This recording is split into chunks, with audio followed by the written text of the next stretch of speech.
Hello, hello, hello. I am so glad that you are here. Tonight, we have an amazing guest on the show, The Healing Half, which you're tuning into right now, named Katie. And she is an amazing author. She's hilarious, and she's got quite the story to tell that all of you are going to want to hear because it's not only going to make your life better, but it's going to hopefully give insight to others on how you can help them better. So, welcome to the Healing Half, everyone. My name is Miki Speer. I am a musician, talk show host, and author of My Heart Still Remembers. I began the Healing Half a couple months ago now after a very, very, very long journey of kind of realizing that I am awful at leaning into my grief. In fact, when I was 13, my mom died of cancer, and I spent 10 years pretending I was fine and just telling myself, I'm fine. I don't need to process. Everybody keeps asking how I'm doing. I'm not sure why. And I tried to convince myself that I was totally fine and that I was the same person I was before my mom died. As any of you know who have lost anyone you've loved, you are never the same person after somebody passes away. And that's okay. So I wanted to finally learn how to lean into those emotions and how to process my grief that happened so long ago. After several years of counseling and countless books and all this stuff, I decided I want to do a show because I think I'm not the only one out there whose natural instinct is to run away from feeling. So that's where the Healing Half comes in. It's 30 minutes where we get to pause each and every week to just learn about how we can address our own wounds as well as learn how we can help other people in situations that we don't quite understand. Tonight, we have an amazing guest with us. She is the author of The Funny Thing About Grief. And if you check in the comments section, I am placing all of her contact in there right now so you can make sure you grab her book, connect with her on social media, and make sure you stay in touch because Katie is dynamic and she is someone you absolutely want to have on your radar. One of the quotes that she sent me tonight, because we're talking about laughing, which might seem like the total opposite of anything grief related, is how she loves to laugh. And she has an embarrassing laugh, a kind that a person might say is infectious. She says many people can pick her out just by hearing her laugh. So, in addition to her amazing insight on what it is like to be widowed with kids at home and all the other stuff that we're going to be talking about tonight, I can't wait to hear a little bit more about how we can all loosen up, even in the toughest of times, and laugh a little at life. So, without further ado, please welcome our awesome guest, Katie. Hello. Hello. Thank you so very much for being on the show tonight. We are so excited to have you here. Yes, I'm very excited to be here tonight. Awesome. So, we're just going to dive right into it. You have a story worth telling. It sold tons of copies of this book. But for those of us who haven't had a chance to read it quite yet, do you mind kind of starting from the beginning? When you woke up in the morning, you were a normal person with a normal family. Do you mind picking us up there? Yes, so actually, the anniversary of my husband's passing is coming up in Oh, November. So, um, fall and this time of the year can really bring back some of those emotions. But like Mickey said, I woke up that morning. My husband and I had been married for 10 years, known each other for 16 years, so quite some time. We were college sweethearts. So, it was kind of the life that you dreamed of. I mean, obviously we had our issues, but we had two children, a daughter and a son, and I was pregnant with our third baby. So, really, kind of thought I had things together. We both had careers that we liked.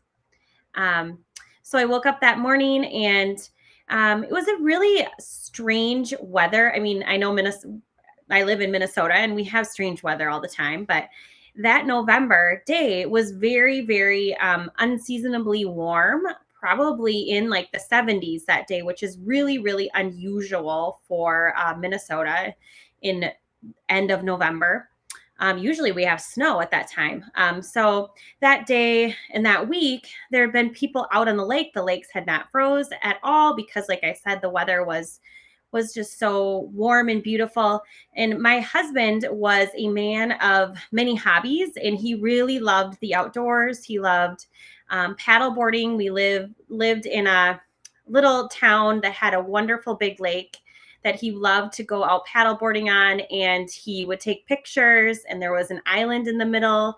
It used to have like a hotel and all these different cool things that we would go and visit and kind of see old like landmarks. And there's like an old car and different things that really interesting.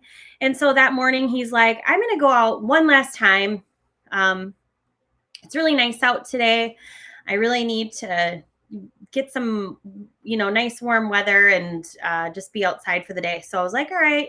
We had plans later on that day to go to a friend's house that night. So I was like, all right, fine. Go out in the morning. I'll stay home with the kids and get ready for our day.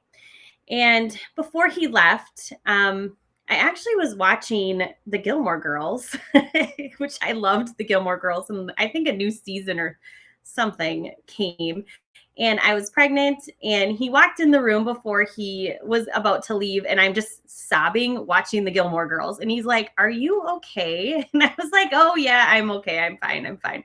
Just watching this show. And my son had gone to a birthday party the night before, and it was like the troll themed birthday party.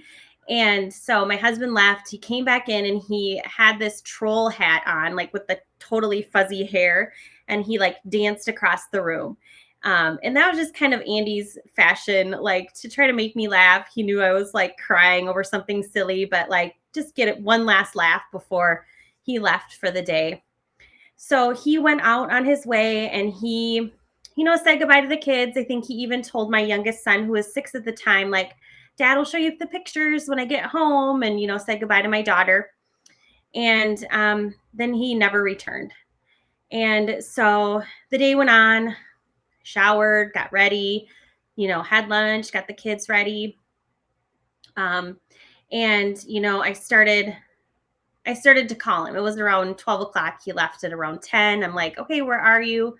I was pregnant, and I thought it'd be really fun before we left for the night. We could stop and get, something to eat, some appetizers. I was kind of starting to get mad at him, like, hurry up, or we're not going to be able to go out to eat.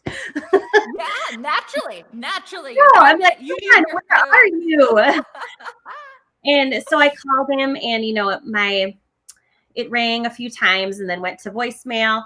One thing about Andy was he was always like, would get upset with me if I didn't answer my phone or like call him back in a reasonable time. He just was he was always worried, just wanted to make sure I was safe. And so it's always was like him to answer the phone. So I called again, maybe like 10 minutes later, no answer. It's probably around 12:30. I was like, oh, I don't know. What is he doing? I gave it a break.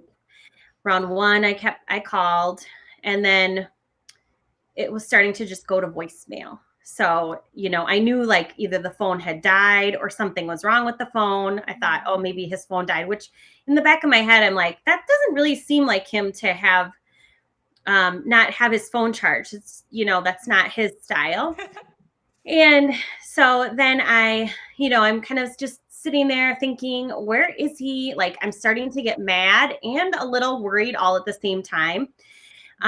Like, does he not know we have to leave soon? Kind of like that self-talk that you do when you're angry at your spouse or whoever. Um, and 2 o'clock hit, and I'm like, all right, if he's not here by 2, I'm going to, by 2:30, I'm going to head over to the lake and just see where the heck he is. And then I just kept doing that game to myself. All right, if he's not here by 2:30, then I'm going to go and look at 3 o'clock. I remember my son sitting in the living room, and I'm like, Cole, where is your dad? And he's like, I don't know. He's probably dead. And I was like, why would you even say that? So, I mean, I don't know. We didn't at the time really ever talk like that. He is the little boy, however. So, you never know what they're going to say. I just felt like that was kind of weird. He's a really empathetic young man, Right. so he always has been. So I don't know if he was feeling my energy, like my worry or my concern too. So I had my daughter was 10 at the time, and I said, Grace, just stay here for a minute. I'm running out to the lake. We have like a plethora of neighbors in our neighborhood, so I wasn't worried about them at the time. And so I got in my car. I whipped on, hit one of his jackets. And I mean, I still can remember exactly what I was wearing. I got rid of all those clothes actually. But I went out to the lake and I pulled into the lot, which was a very familiar lot. We spent lots of times at that beach and just doing lots of different things, like from swimming to paddleboarding, just being there with our kids was like one of our favorite places to go. But I pulled in and I saw my car and I thought, okay, well, he's here. Where is he? And so I kept pulling up further, closer to the lake. And that's when I saw the empty paddleboard. So I then am starting to panic. Um, and on my drive over, I kind of had like one of those deja vu moments where I thought I was going to see the paddleboard. I don't know if that really happened or like you're living in that trauma moment where you feel like things, have happened and they Right. didn't. I Yeah, think your brain does absolutely. so much protecting of you because, to be honest, like I don't know how a human can possibly like get through that trauma. So I see the empty paddleboard. There's a gravel road right by the lake. I start running up and down the gravel road. I'm looking around in the trees. I'm yelling his name. I'm looking at the shoreline, Yeah. kind of everywhere around me, calling his name.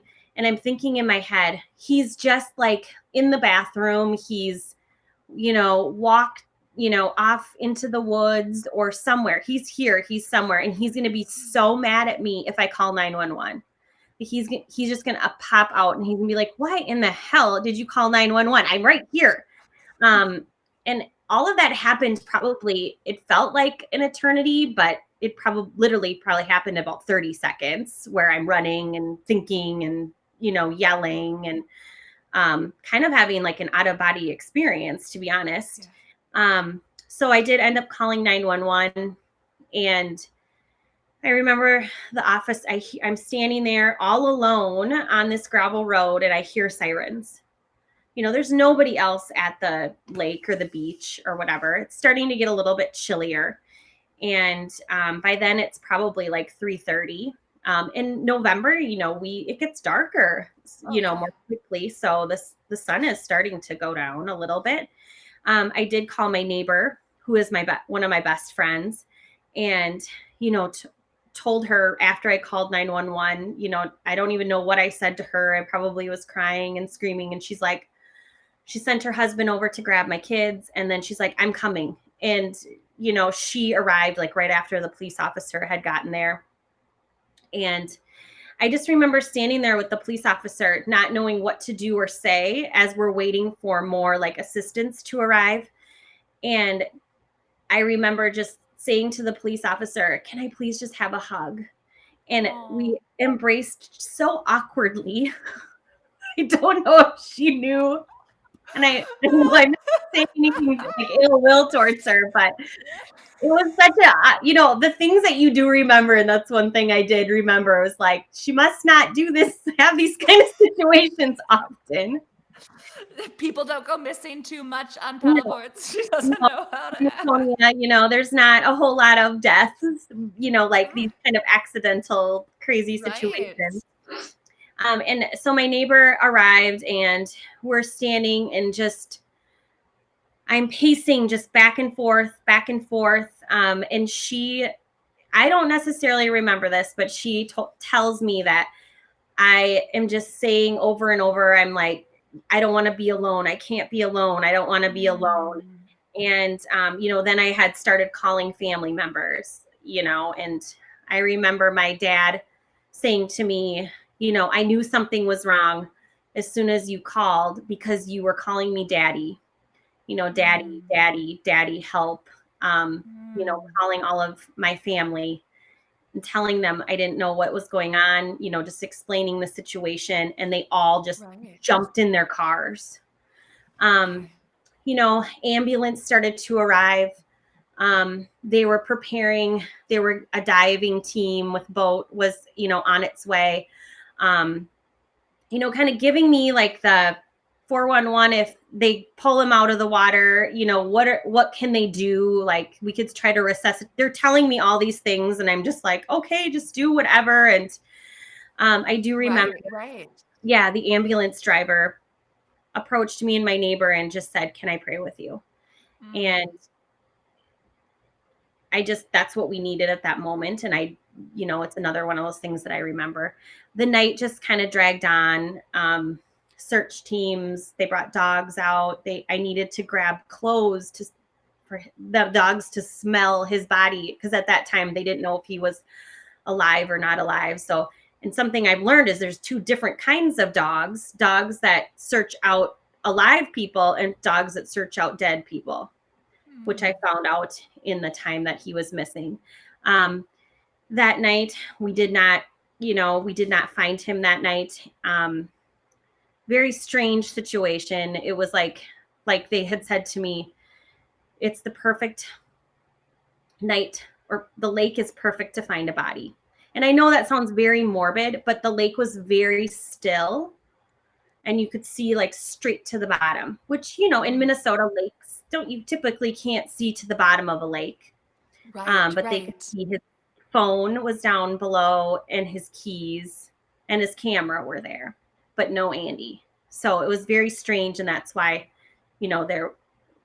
they didn't know if he was in there or not at that time. So, um, it got late. They opened up. There's an event center right next door to the lake where, there's happy things that happen there, weddings and festivities. And the owner opened it up so we could kind of have it as like our spot for family Okay. to hang out. And so around 2 o'clock in the morning, the sheriff told me that I needed to go home. Like everybody's so tired, everybody's cold. They don't want Mm. anybody to get hurt. They don't want to mess up the scene. And all I can think is my husband's out there. He's dying in the grass. He's freezing. He's wet. How could I ever go home? But I did, and I had to. And we made the plan that in the morning, like bright and early, that everybody was going to, the process was going to start again. And so Mm. I did not sleep at all that night. Um, I remember pacing back and forth and then ending up grabbing a mattress and pulling it down to my living room. And my mom and my mother-in-law and me all slept in the living room. Or Oh. like slept. We didn't really. Yeah, no one was sleeping that No one night, was I'm sleeping sure. that night. And my children were over at a sleepover next door at my neighbors. They still had no idea. I did have to tell them their dad was missing the next morning. It's a moment I will never forget. And it's probably one of the worst moments of my life, Yeah. is telling my children that their dad was missing and probably in the water. I didn't want to give them, Mm. I mean, we all had hope, but I didn't want to crush them later if he actually was not alive. So Andy was missing for 3 weeks and 4 days. So we went on with this searching process for 3 weeks and 4 days. There was drones, there was horses, there was dogs, there was search parties, there was family-driven search parties where we had the whole community out looking. There was all sorts of different volunteering diving teams that came from all over, even like Yeah. the police, the dive team from Lake Superior, where they, if anybody's going to Yeah. find them, it's them, because Lake Superior is a lot different than Lake Waconia, and nobody could find him. Bruce's Legacy, it's another one of like a diving kind of team, or like they have like the radar where they can look in the Yeah. water. Um, we put up posters. Every avenue had to be explored. In my heart, I knew he was in the water, but we had to keep searching. And the police had to investigate all aspects. They had to ask me those tough questions, like, how was your marriage? How, like they had to check airports. They had to go through his work Mm. computer. I knew in heart of hearts that none of that was going to pan out with any information. But of course, like any human, your mind is just going crazy. Eventually, I had lots of police, not police, but lots of news stations wanting to interview throughout the process. And some people would maybe think like, why would you want to do that? But I just wanted to keep the story going, because the more the story went on, the longer it was going to put pressure on everybody to look, to keep Yeah. searching. Because at the end of the day, you know, he's my husband and I need to keep looking until he's found, Yeah. like other people go home to their families, even close family members. Like he impacted my every moment. Not saying he didn't impact other people's lives as well, because he did, but he was my whole life. And, it just made it like so urgent to find him. Eventually, the lake did begin to freeze. And, we had plans for that. I was in communication with the sheriff every day. He is one of the best men I've ever met.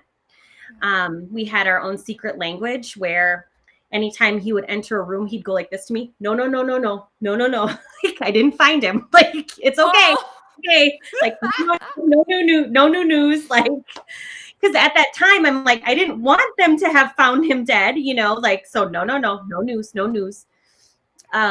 So that night he called me on December 20th, and said, can I come over to your house? And he didn't come over to my house, before. So I knew something was up. I had just gone to my 20-week ultrasound that morning. And so I had also just gotten pictures of our new baby, which we knew was a boy, because I actually was 35 when I was pregnant. So I was an advanced maternal age or geriatric pregnancy. So you could find out more quickly through tests. Which Andy loved that. He loved that they called me geriatric pregnancy. The ripe old age of I'm 35. 35. So we both knew it was a boy, and we knew the name was already going to be Sullivan, Sully for short. And so that's nice that we have that together, that we named our baby together. But the sheriff arrived, and he said that we think we found Andy. He's like, I can't confirm for sure. And I was like, oh, okay. He's like, I would say that I would be a really bad sheriff if there was any other bodies in Lake Waconia. He's sick, but he knew me, I knew him, and it was, he knew his audience. So actually a fisherman who he is a like a local fishing guide, and he had volunteered for part of the search. His name is Travis. And so he knew the lake better than anybody, and he had offered his services earlier in the searching process. So he had some ideas and theories of where he thought Andy could be due to like currents and different, areas of the lake. But he was out ice fishing on December 20th, not looking for Andy, not doing any searching. And he drilled a hole and dropped his underwater camera right on Andy's boot and called the police, which I can't explain anything other than that was God, like hearing me plea, like, it's enough, like enough is enough. And, that night, then I had to make all the phone calls again. He's found, he's not, he's dead. And it's such a mix of feelings. Like, Yeah. I lived with such extreme anxiety for 3 weeks and 4 days that part finally I could like breathe a little bit. But then it was like the new chapter of pain, which was now I'm a widow. Now my husband is dead. So it takes quite a while, many, many hours to get a man out of icy water, from drilling the hole to diving in to identifying the body. So we were there for quite some time. The kids didn't know at the time that he'd been found. They were over at my neighbor's house again, and I had to go and tell them. Yeah. Which if there's a second terrible moment, worst moment in my life, which that probably would be it. Um, and the hard thing is I couldn't be with them that night. I couldn't be with them that morning because I had jobs to do. You know, Mm. the coroner came to the house to ask me some questions to identify and fill out papers. And all throughout this searching time, everybody's preparing me like, you're going to want to wait until he goes to the funeral home and gets, and they make him look better because we don't know what he's going to look like. He could look really terrible and you might not want to have that memory. So in my head, I'm preparing for that. But when the coroner arrived or medical examiner arrived, I asked her, I said, well, how did he look? And she goes, well, I've never met him or seen him, but he looked really good. And I just about lost it. I'm like, I need to go see him. I want to go see him. I'm going to see him. And they wouldn't let me. I cried and I begged and I screamed. But apparently once you zip the bag up, you can't go. You can't see him. Oh, I'm so sorry. Yeah. And so they did agree for me to go in the morning. And so I went in the morning and he still looked perfect. Like the water had preserved him. His lips were still pink. And the Wow. other day every once in a while I have these, I'm sure I have PTSD, but these moments pop in my head and I'm thinking, how on earth did I go to a morgue and look at my husband on a slab with a white blanket? Like in what lifetime does that ever happen to somebody? Right. And Right. that was my story. That was my life. And Mm. so we planned his funeral. It was the day after Christmas. And so, he like I get two death dates, I guess. The cemetery on his tombstone says November 26th, but his death certificate says December 20th, because that's when they found his body. But we know he died on that day, November 26th. So Right. And mhm. I'm so grateful for you sharing your story. Thank you so much. I'm so I don't even know exactly where to begin other than I'm tearing up over here. I'm so sorry that you went through that. I'm sorry that your kids and his family, all of the people who loved Andy went through that. Before we get into your book, because I definitely want to touch on laughing. We haven't laughed a whole lot yet, but we will get there and why that's important to you. The one thing I just wanted to say is you're the only person I've ever met who I've known a missing person situation. Um, for those of us, part of the show is we just love to learn how can we help people in situations we've never been through. So I would assume most people on this call have not been Mhm. in your situation. Is there anything that people said to you or did during those 3 weeks and 4 days that was really helpful? And were there any comments made where you're like, oh, just never say that again? Yeah, and um, definitely so many things that were very helpful, because when you're in that moment, you don't know what you need, what you want.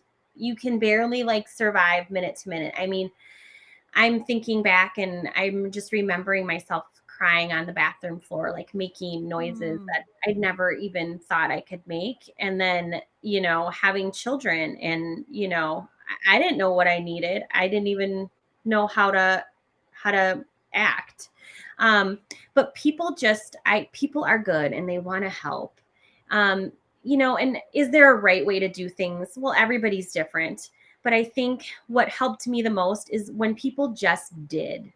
They didn't okay. say to me, what do you need? I have no idea. I don't even know. I can't even process a sentence at this time. And, people arrange meal trains. I can say this is kind of funny. If you are giving a meal train to somebody with kids, make sure that they like the kids, it's kid appropriate food. My kids are picky. No, but I really did Right. appreciate all of the food. People just showed up and they didn't need, to be thanked. Even, during the searching, I had maternity clothes showing up at my door. I had people shoveling my driveway. I had Oh, people volunteering to take my dog for the night. I had strangers showing up and offering to babysit my children. I did not take them up on that offer, but It was a very kind. I had people just stopping by and giving me money, just handing me money. Um, Mm. Friends and family just showed up, and community. I mean, I had a community that rallied behind me. Everybody wanted to find him.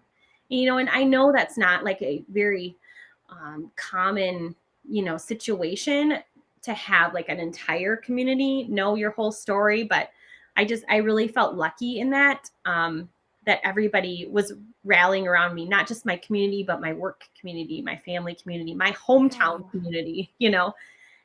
So now, what I can say is like I've learned a lot, like early grief to now, almost being 4 years Mhm. out, where, I'm maybe not as like salty or angry and realize like that people just really care, but they don't know exactly like it's so uncomfortable to know like what to say to somebody. Like you don't know what to say and you want to come up with some like magical thing. Well, there is no magical thing that you can say to somebody. Um, you don't have to think about it or not say anything because you feel like you have to have some like grand advice Right, or, right. it's just really just being there for them, in the capacity that you know them too. Like if it's a stranger to you, what is something you can do for a stranger? You could shovel their driveway. You could Mm. put a Papa Murphy's pizza on their doorstep, or you could God bless. I know you could like my friends came in, did all of my lights outside my house, Christmas lights, those kind of things. One, I would say, like I did get irritated when people would always say I'm strong. I'm so over that now. Like I understand why somebody would say that. At the time, I didn't see it. I didn't see strength in myself because, like I said, I'm like laying on the floor 1 minute and then crying, and then they see me in the next minute. I'm not strong. Like I can barely like carry on, but um I think people just think like, god, to go through something like that you have to be strong, but in reality you just have to do it. I mean, what other Mm. choice? I mean, I guess I do have the choice not of not ever getting out of bed, but I mean, I had 2 children and was pregnant, um Yeah. so yeah, and I think the other thing is don't fish for information.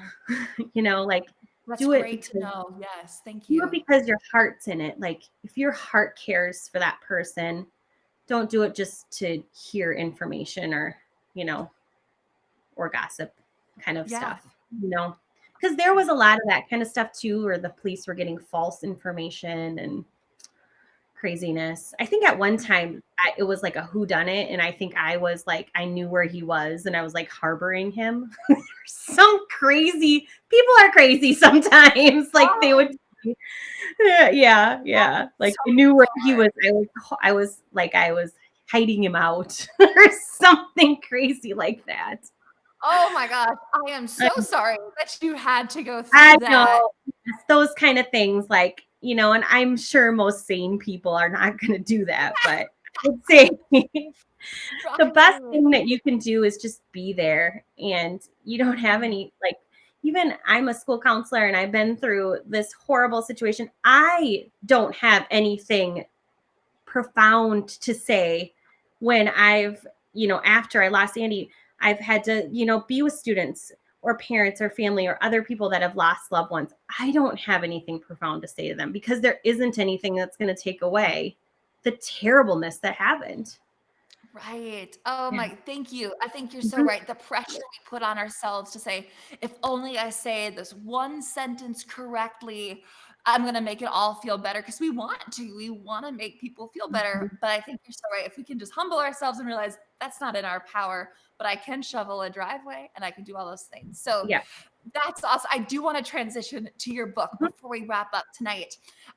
Do you mind telling us a little bit about what caused you to write the book? And again, it's a funny title, right? And I'm going to post again in the comments section that so for everybody listening, whether it's a replay or a live, please be sure to check out her book. And I'm going to pull up a quote here for while I go do that. Mhm.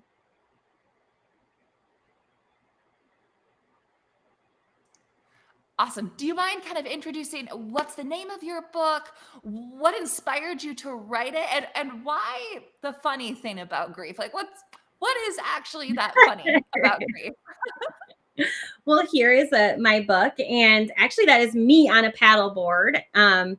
I went to Florida and took that picture, and I just wanted to like embrace that, like take back that moment. I wasn't going to let a lake or water or paddleboard, that fear to hold me back. I'm a really strong believer in that. Um, what is funny about grief? Well, really nothing is funny about grief, but I think part of me, like I've always, humor and laughter have always been like such a great coping skill for me. And throughout my whole life, Andy was like one of the funniest people I've ever met. And we had such great humor and laughter in our lives that we always just coped with humor and laughter. And the funny thing about grief is that it's just you you're experiencing the worst thing in your whole life that you can do nothing but laugh because it's so gall darn horrible. So, and that's where I found, a lot of my healing is that really like this is actually happening to me. Like this is just crazy. Like I guess anything could happen to me, really. So yeah, that's the funny thing is that you can find humor in anything, and it can be very, very healing. Because it doesn't take away your pain. Laughter doesn't, but or I mean, it doesn't take away the horribleness of the situation, but it can help you heal in that moment. It can bring, endorphins and just a moment of like normalcy into your life. um, Yeah. and the reason that I wrote the book was basically just like I was on that gravel road and saying out loud to my friend, I don't want to be alone. I can't be alone. I'm so afraid I'm alone. I didn't want anyone else to feel that, because grief Mm. is a very lonely feeling, and it is for me. And I know hearing other widows and people who have lost, that grief can be very lonely. You can be in a room full of people and you can feel just utter aloneness. And I felt like sharing my story can help normalize grief and help people feel like, oh, look, she's having those same feelings. Like she's sharing her story and I can share mine too. And I have children who I don't want to grow up in a world where we're afraid to talk about grief, because Yeah. I, you know, I can only say that I know two things for certain in life. Number one, we're born. And number two, we die. And so why do we like hide from that fact? Like we are all going to lose somebody. So why don't we just talk about it? And we can all be in it together. And that's why I just found writing just very therapeutic. Oh, amen. Can I get an amen in the comment section, by the way? For all of you who know Katie or you know me, say hi. It's so good to see all of you.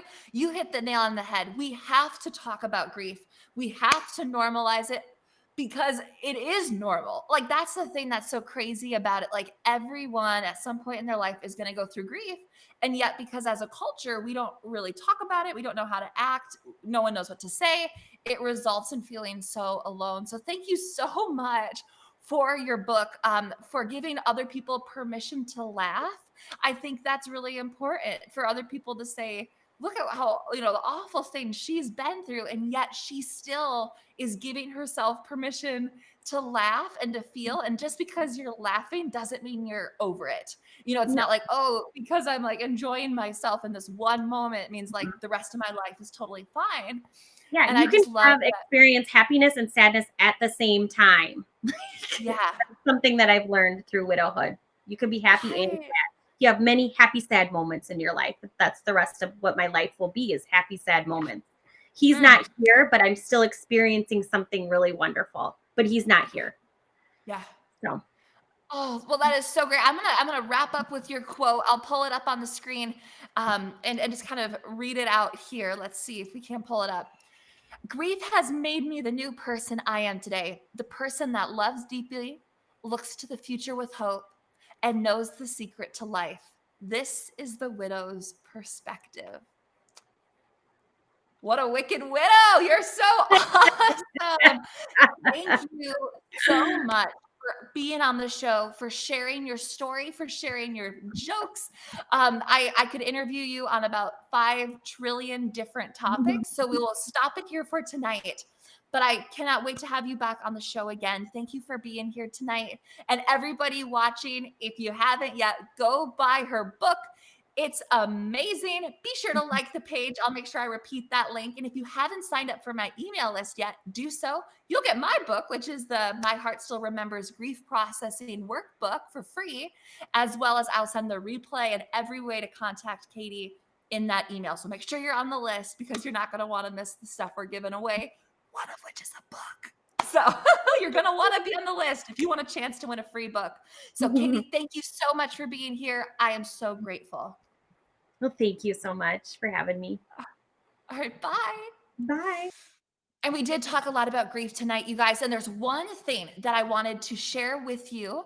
If you are in Minnesota, it's really important that you know this. Donna, who was on the show recently, she is putting on a workshop for anybody with child loss. So I'm putting it's in the comment section because a lot of you were asking about this. So I just wanted to let you know if you wanted to sign up for this 5-week session, or you know somebody who's lost a child any age, send them Donna's direction. I think this is a really cool opportunity. They don't come around often with the COVID-19 world. So if you have questions or anything like that, check out the link in the comment section. This will also be in the summary email. And this is yet another feather we can put in our hat in regards to knowing the resources around us so we can help other people that we love. So, in addition to Katie's amazing book that you all should buy and give as gifts this holiday season, make sure you check out the Gone Too Soon workshop coming up for parents who have been affected by child loss. Everybody, it is such a joy. It is such an honor to be here, to learn with you, and to hear these stories with you. Thank you so much for hanging out. I will see you next week on election day, and we will not be talking politics. So feel free to come and get a fresh of breath air next week. Bye, everyone. Have a great night.